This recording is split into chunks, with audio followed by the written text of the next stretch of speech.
High guys, আসসালামু আলাইকুম। Welcome to my YouTube channel. আশা করি আপনারা সবাই ভালো আছেন।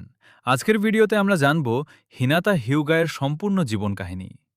হিনাটা হিউগা ছিলেন হিউগা ক্ল্যানের বড় মেয়ে এবং ক্ল্যান প্রধান হিয়াশি হিউগায়ের কন্যা। ছোটবেলা থেকে সবাই আশা করেছিল একদিন তিনি ক্ল্যানের নেতৃত্ব দেবেন। কিন্তু হিনাটা ছিলেন খুবই শান্ত, লাজুক এবং কোমল স্বভাবের। তাই অনেকেই তাকে দুর্বল মনে করত। এমনকি তার নিজের বাবাও বিশ্বাস করতেন না যে তিনি একজন শক্তিশালী নিনজা হতে পারবেন। একদিন ছোটবেলায় কিছু দুষ্ট ছেলে হিনাটাকে বিরক্ত করছিল। তখন নারুটো উজুমাকি একাই তাদের সামনে দাঁড়িয়ে হিনাটাকে রক্ষা করার চেষ্টা করে। যদিও নারুটো নিজেও মার খেয়েছিল, তবুও সে হাল ছাড়েনি। সেই ঘটনাই হিনাটার জীবন বদলে দেয়।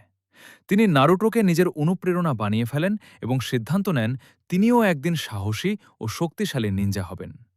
এরপর শুরু হয় তার কঠোর পরিশ্রম।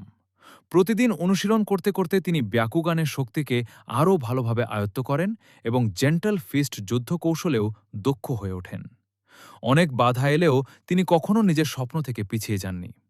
পরবর্তীতে চুনিন এক্সামে নিজের চাচাতো ভাই নেজি হিউগার বিরুদ্ধে লড়াই করে তিনি সবাইকে দেখিয়ে দেন যে তিনি আর আগের মতো দুর্বল নন।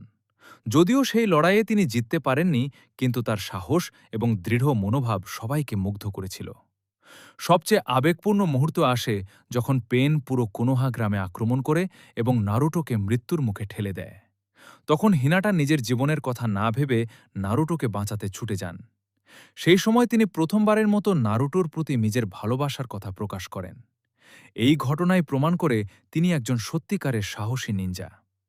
এরপর ফোর্থ গ্রেট নিনজা ওয়ারেও হিনাটা গুরুত্বপূর্ণ ভূমিকা পালন করেন। তিনি নারুটোর পাশে থেকে তাকে সাহস দেন এবং কঠিন সময়ে কখনো একা ছেড়ে যাননি। যুদ্ধ শেষ হওয়ার পর নারুটো এবং হিনাটা একে অপরের ভালোবাসা স্বীকার করেন।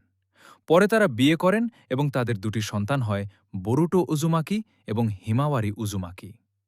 হিনাটার গল্প আমাদের শেখায় আত্মবিশ্বাস, কঠোর পরিশ্রম এবং কখনো হাল না ছাড়ার মানসিকতা থাকলে একজন মানুষ নিজের সব দুর্বলতাকে জয় করতে পারে। ভিডিওটি ভালো লাগলে এটি লাইক দিন, চ্যানেলটি সাবস্ক্রাইব করুন এবং বেল আইকনটি অন করে রাখুন। আর নেক্সট ভিডিওতে কোনো অ্যানিমে বা কোনো অ্যানিমে চরিত্রের জীবন কাহিনী দেখতে চান, কমেন্টে অবশ্যই বলে যাবেন। ধন্যবাদ। আল্লাহ হাফেজ।